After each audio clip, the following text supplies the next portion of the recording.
Everyone, today we will talk about how to fix or how to solve the problem of display on the application of Snapchat. We go to settings.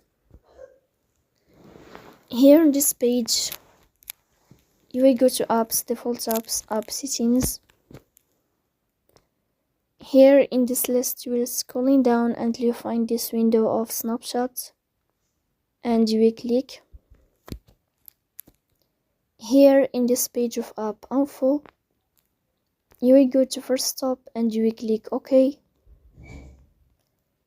Here you will enter to the window of storage. Then we click on clear cache. Then you can turn on your airplane mode. And you can turn off your airplane mode again to fix that problem.